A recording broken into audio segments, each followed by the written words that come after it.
الحمد للہ وحدہ والصلاة والسلام علی من لا نبی بعدہ اما بعد فاعوذ باللہ من الشیطان الرجیم بسم اللہ الرحمن الرحیم کتب علیکم الصیام کما کتب علی الذین من قبلکم لعلکم تتقون صدق اللہ العظیم۔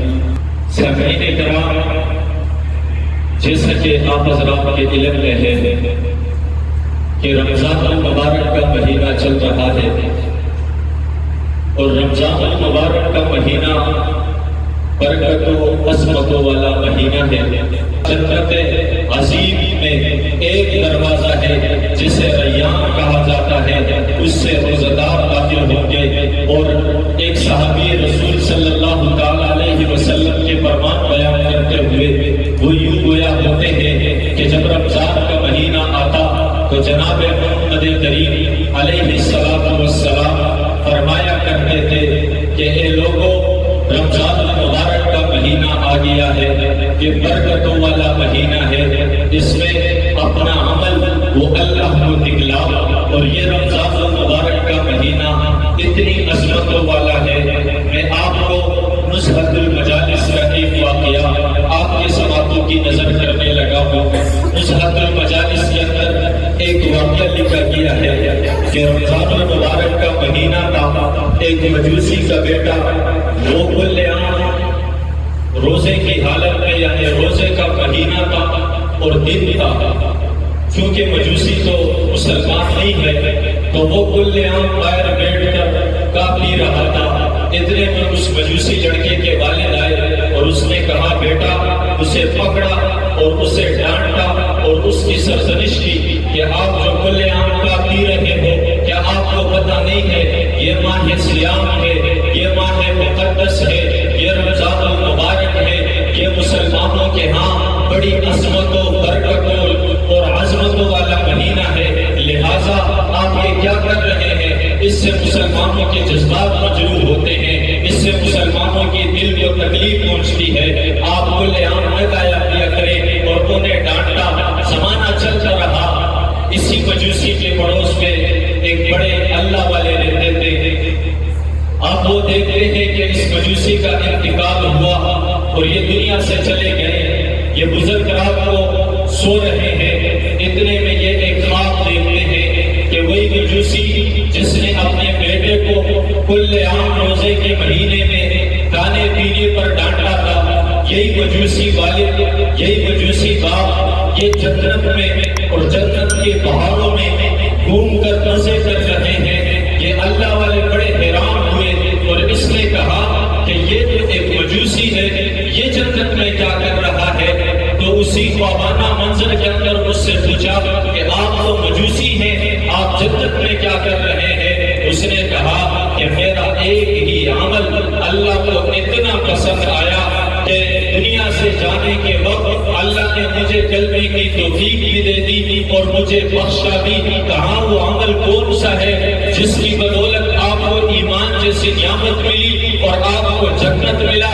اس مجوسی نے ایک جملہ کہا آپ کو یاد ہے رمضان المبارک کا مہینہ تھا، دنیا کی سرزمین پر میرا بیٹا آپ کے تعلیمات کے خلاف جا رہا تھا، میں نے اسے ڈانٹا، اللہ کو یہ عمل اتنا پسند آیا کہ موت کے وقت مجھے کلمہ بھی نصیب کیا، جنت میں۔ ایک مجوسی کو اللہ کریم اس ماہ مقدس کی برکت سے ایمان سے بھی نوازتے ہیں اور جنت میں بھی داخل کرتے ہیں۔ مسلمانوں، آپ کو اللہ کریم کے پرہیزگار بندے ہیں، جناب محمد کریم علیہ السلام کے عظیم امتی ہیں۔ اگر ایک مجوسی رمضان کے احترام کی وجہ سے جنت میں جا سکتا ہے، رب کعبہ کی قسم محمد کریم کا امتی اس مہینے کا خیال کر کے جنت الفردوس میں جا سکتا ہے۔ آپ دیکھتے ہیں چوک اور چوراہوں پر دسترخوان لگائے جا رہے ہیں، ایک ڈریس ویلفیئر والوں کی طرف سے لگائے جا رہے ہیں، اور ایک جو اہل خیر حضرات ہیں جنہیں اللہ رب العزت نے یہ توفیق دی ہے کہ وہ اس ماہ مقدس میں نادار اور مجبور لاچار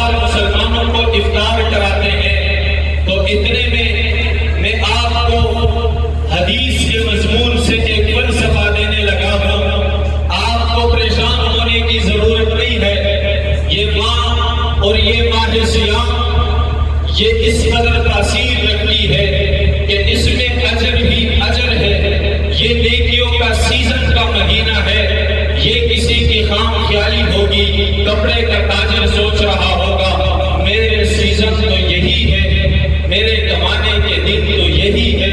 یکم رمضان سے لے کر وہ چاند رات کے تہجد پار 4 بجے تک یہی تو میرا سیزن ہے، میں نے تراویح بھی نہیں پڑھنی، بس فرض اللہم ادھر ادھر کر کے میرے دکان کا شٹر کھولنا ہے، یہ اس کی خام خیالی ہے۔ اسی طرح جو فروٹ کے تاجر ہیں ان کی بھی یہ خام خیالی ہے، اسی طرح شوز چپل کے تاجر ہیں ان کی بھی خام خیالی ہے۔ یہ تو نیکیوں کا مہینہ ہے۔ رمضان کا مقصد کیا ہے؟ اللہ رب العزت ایک بندے کو صبح صادق سے لے کر غروب آفتاب تک بھوکا اور پیاسا رکھتا ہے۔ آپ سنتے ہیں کہ اللہ رب العزت 70-72 ماؤں سے زیادہ ایک بچے اور ایک مسلمان ایک بندے سے پیار کرتا ہے، تو ذہن میں ایک سوال آتا ہے کہ پھر یہ بھوکا پیاسا رکھنے یہ کہاں کا پیار ہے؟ یہ تو ایک سزا ہے؟ نہیں، یہ سارا عشق اس لیے ہے کہ آپ اللہ کے راستے کا انتخاب کریں، آپ کا مقصد، آپ کا دستور وہ سیدھا اللہ کے پاس پہنچے۔ روزے کا مقصد یہ ہے لعلکم تتقون، کہ 30 دنوں کی مشق کا پورا مقصد یہ ہے کہ آپ پرہیزگار بن جائیں۔ اور پرہیزگار کیسے بنیں گے؟ اسی روزے کے ذریعے آپ بنیں گے۔ روزے میں فلسفہ یہ ہے کہ آدمی جب بھوکا ہوتا ہے، پیاسا ہوتا ہے، تو وہ صحیح چلا نہیں جاتا اور اس کے خواہشات مر جاتے ہیں۔ وہ بس ایک ہی سوچتا ہے یار میں یہ پیاسا کیوں ہوں، میں یہ بھوکا کیوں ہوں؟ میں اس لیے ہوں کہ میں مسلمان ہوں اور میں نے فلیصم، اللہ رب العزت کے اس امر کے تحت، اس حکم، اس آرڈر کے تحت میں نے روزہ رکھا ہے، اب میں نے کوئی گناہ نہیں کرنا۔ ایک تو رواجی روزے ہیں کہ رکا بس، اگر کسی کا کاج چل رہا ہے تو سحری کے بعد وہ سوئے اور تقریباً 8 بجے اٹھے، فیکٹری، دکان، بازار، مارکیٹ وغیرہ وغیرہ کی طرف چل پڑے۔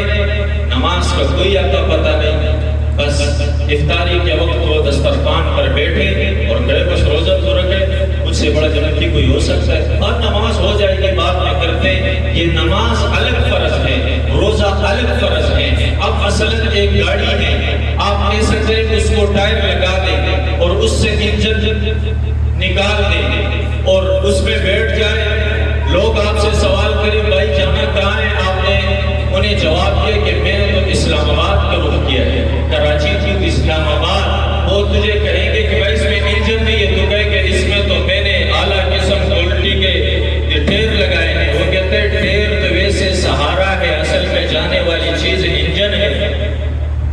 یہی ہے کلمے کے بعد سب سے پہلا سوال نماز کا ہوگا۔ آپ مائے مقدس میں صرف بھوک اور پیاس کو برداشت کر کے نماز نہیں پڑھتے تو یہ روزہ ہمارے لیے یہ تو ادا ہو جائے گا، ذمہ تو فارغ ہو جائے گا، لیکن اس ایمان کی حلاوت روزے کا مقصد وہ پورا نہیں ہوگا۔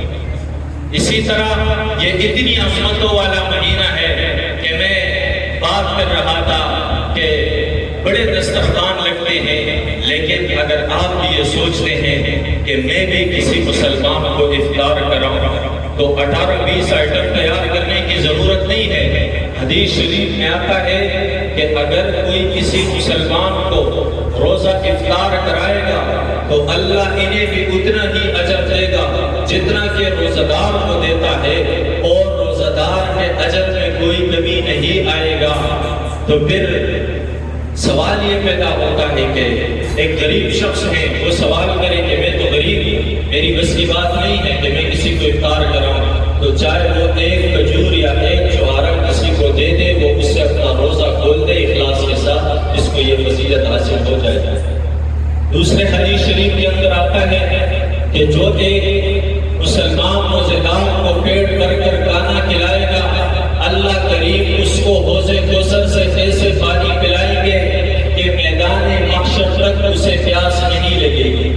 اتنا بڑا اجر ہے۔ اور یہی مہینہ ہے جس میں شیاطین کو جکڑ دیا جاتا ہے زنجیروں میں اور انہیں باندھ دیا جاتا ہے اور جنت کو آراستہ اور پیراستہ کیا جاتا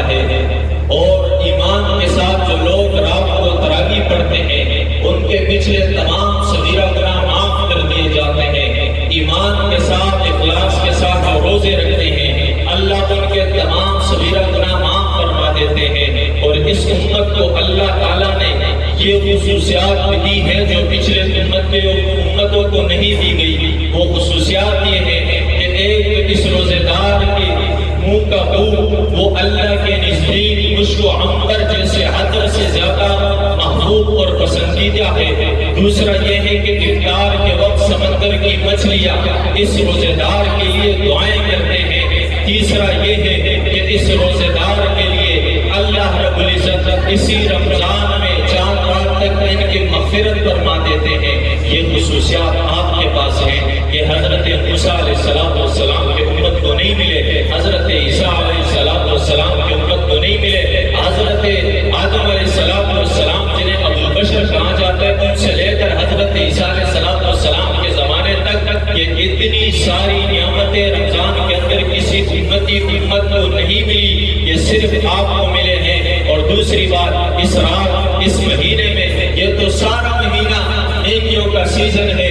اللہ کی طرف سے ایک ریلیف ہے, ایک پیکج ہے, لیکن خصوصی طور پر جو خاص رات ہے اسے لیلۃ القدر کہا جاتا ہے, جو تاک راتوں میں آنے والی ہے, جنہیں خیر من الف شہر قرآن میں کہا ہے کہ یہ 1000 مہینوں سے افضل ہے. کون سا؟ صرف ایک رات. وہ ایک رات کون سی ہے جو رمضان المبارک کے آخری عشرے میں آ رہا ہے, انہیں لیلۃ القدر کہا جاتا ہے کہ اس میں جو بھی اٹھ کر اللہ رب العزت کے سامنے اپنے گناہوں کو رکھیں گے اور گڑ گڑائیں گے, ماں کی آہ گزاری کریں گے, اللہ اسے ایسے صاف کر لیں گے جیسے یہ ابھی پیدا ہوا. کیونکہ گزشتہ اور پچھلے امتیوں کے عمر وہ دراز ہوتے تھے, ان کے عمر بہت زیادہ ہوا کرتے تھے. تو جناب پیغمبر علیہ السلام اس پر تھوڑے حریص تھے کہ میرے امتیوں کی عمر تو اتنی نہیں ہوگی. تو اللہ رب العزت نے ان کے پورے لمبی زندگیوں کے بقدر اس امت کو لے کے جانا طریقے پر لیلۃ القدر دے دی. آپ سوچیں, حساب لگا یہاں بیٹھے بیٹھے کہ 1000 مہینوں سے افضل, یعنی 1000 مہینوں جتنے آپ عبادت کریں ایک ہی رات آپ کو وہ ثواب ملتا ہے. تو یہ اس ماہ کی برکت ہے یا نہیں؟ امام ربانی مجدد المسانی رحمہ اللہ وہ اس ماہ مقدس کے برکات کو بیان کرتے ہوئے عجیب تجزیہ لکھتے ہیں. وہ کہتے ہیں اس ماہ مقدس کے اندر اتنے برکات کا نزول ہوتا ہے گویا کہ جس طرح ایک قطرے کو سمندر کے ساتھ کچھ مناسبت ہے, اتنے پورے سال کے برکات کو رمضان کے برکات کے ساتھ قطرے بھر ایک کوئی مناسبت نہیں ہے. جتنا کہ سمندر یہ قطرے کے مناسب نہیں ہو سکتا, اس طرح سال بھر کی یہ برکتیں یہ اس رمضان المبارک کے برکتوں کے مناسب نہیں ہو سکتے. یہ کیسا ہی عظیم مہینہ ہے. پہلا عشرہ رحمت کا, دوسرا عشرہ مغفرت کا, تیسرا عشرہ جہنم سے خلاصی کا. رات کو تراویح, کون سی تراویح کہ حضرت عمر رضی اللہ تعالیٰ عنہ نے صحابہ کرام کے شورا کو بٹھایا, اجماع کرایا, 20 رکعت کا جماعت تراویح سنت مؤکدہ ٹھہرایا. آج ایک طبقہ خطبہ ہے وہ کہتا ہے یہ بدعت عمری ہے. نعوذ باللہ, خود عمر نے کہا ہے کہ یہ بدعت حسنہ ہے, یہ ان کی بھول ہے. بلکہ آپ دیکھتے ہیں, آپ علماء کرام کے پاس چلے جائیں کہ اماں عائشہ صدیقہ مطہرہ رضی اللہ تعالیٰ عنہ بیان کرتی ہے کہ جناب محمد کریم علیہ السلام نے ایک دن کی مسجد میں تراویح پڑھی, دوسرے دن کی مسجد میں تراویح پڑھی, لیکن حضور دیکھتے ہیں کہ لوگوں کا ہجوم بڑھتا جا رہا ہے, کچا کچ مسجد بھری جا رہی ہے.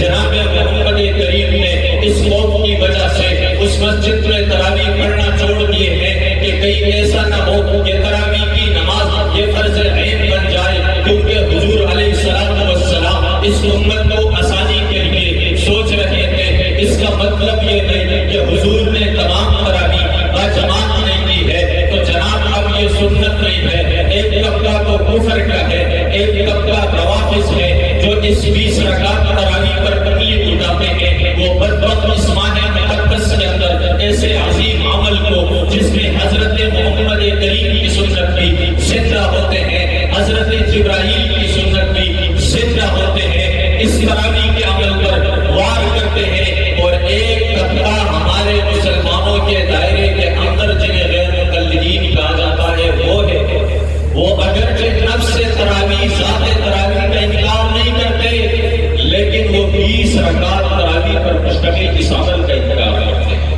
لہذا رمضان المبارک تیزی کے ساتھ اپنے اختتام کو پہنچنے والا ہے۔ ہم سب کوشش کریں کہ ہمارا روزہ وہ ایسا روزہ ہو جیسا کہ شریعت ہم سے مطالبہ کر رہا ہے۔ میرا روزہ ہے تو میرے جسم کے پورے اجزاء کا روزہ ہے، میرے زبان کا روزہ ہے، زبان کا روزہ کس طرح ہے کہ میں نے اس کے ذریعے کسی کی غیبت نہیں کرنی، میں نے جھوٹ نہیں کہنا، میرے آنکھوں کا روزہ ہے، میں نے بدنظری نہیں کرنی، میں نے اس آنکھوں کے ذریعے کسی کو مسلمان کو خوفزدہ نہیں کرنا، میرا روزہ ہے تو میرے کانوں کا بھی روزہ ہے، میں نے اس کانوں کے ذریعے کسی کی غیبت کو نہیں سننا، اسی طرح روزہ ہے تو میرے ناک تک کا روزہ ہے کہ میں کسی غیر محرم عورت جو ہمارے سامنے سے گزری اور اس سے خوشبو مہکی میں اسے بھی نہ سنوں، ایسا نہ ہو کہ اس سننے کی وجہ سے میں کوئی گناہ کی طرف چلا جاؤں۔ روزہ ہے تو میرے دماغ کا بھی روزہ ہے کہ میں اس کے اندر غلط تصورات ملاؤں، روزہ ہے تو میرے دل کا بھی روزہ ہے کہ میں اس کے اندر بغض، حسد، کوڑ، عداوت، دجل، فریب کسی مسلمان کے لیے نہ رکھوں، حتیٰ کہ میرے ہاتھ پاؤں کا روزہ ہے، تب جا کر یہ روزہ حدیث کے روح سے آپ کے لیے قیامت کے دن ایک وکالت کی صورت میں آپ کا سفارش بن جائے گا۔ ایک روزہ یہ ہے، ایک روزہ رواجی روزے ہیں، رکھو، غیبت بھی کرو، سود کا کام بھی کرو، لوگوں کا مال بھی چھینو، جبر بھی کرو، ظلم بھی کرو، ضرور مفتی کے اللہ نہ تو رکھے گی نیوا روزے مقصد نہ تو رکھے گی نیوا زان کو بے وجہ شہرے نہیں متتابعات میں میشتے روزے کا مقصد کیا ہے کہ ہم اپنا محاسبہ کریں۔ 16 روزے گزر چکے ہیں کہ اس 16 روزوں کے اندر میں اللہ کے قریب کتنا کیا۔ پھر رمضان میں میرے اندر یہ بیماری تھی کہ میں بدنظری کا شکار تھا، میرے سامنے کوئی حسین جمیل عورت گزرتی میں فوراً اس پر نظر اور نگاہ ڈالتا، لیکن جب سے روزہ لگا ہے تو آیا اس روزے نے میرے تقویٰ کے عمل کو کتنا بڑھایا۔